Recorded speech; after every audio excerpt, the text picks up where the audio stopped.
En province de l'Uturi sous état de siège, différents sites de déplacés internes ont été attaqués par de groupes armés ces derniers mois. Des civils dont des femmes et enfants sont parfois tués ou grièvement blessés.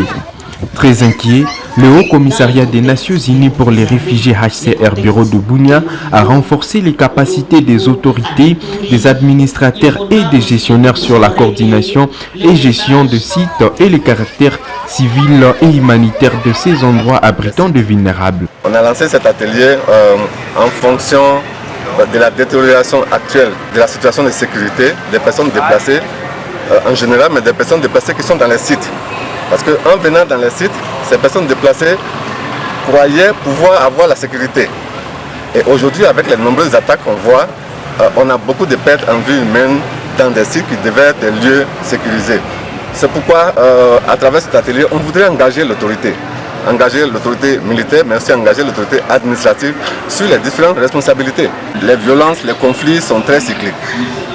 On est parti des attaques, des affrontements entre les groupes armés et les FARDC aux attaques des populations civiles.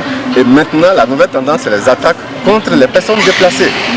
Donc nous tous cherchons encore qu'est-ce qui motive ces attaques, mais l'idée première pour nous, c'est de sécuriser, de maintenir la prévention sur les questions de sécurité des personnes déplacées qui sont dans les sites. Monsieur Denis Oulaï plaide pour l'amélioration de la sécurité et la protection des personnes déplacées dans les sites. L'autorité provinciale doit mieux sécuriser les sites des déplacés.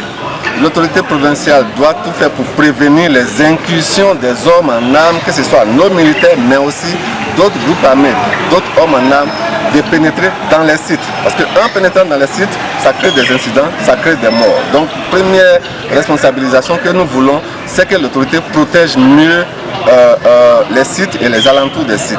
Deuxième chose, c'est que les autorités locales, les chefs de chefferie, les chefs de quartier, là où les sites sont, prennent aussi leurs responsabilités en termes de sécurisation, en termes d'inclusion des personnes déplacées, dans tout ce qu'ils font comme programme de développement qui sont chez eux. Parce que les sites sont dans leur ville, dans leur village, dans leur quartier.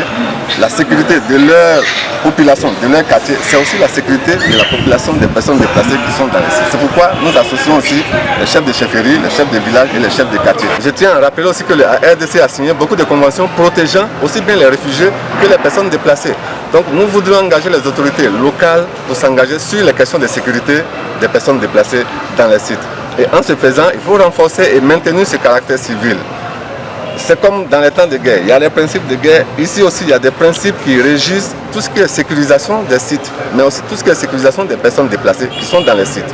Donc nous voudrons vraiment profiter de l'influence, de l'aura et de l'engagement des autorités administratives et militaires d'ici pour pouvoir améliorer la question de la sécurité des personnes déplacées qui sont dans les sites. La conseillère du gouverneur militaire en charge des actions humanitaires, Madame Jeanne Alacha, était de la partie.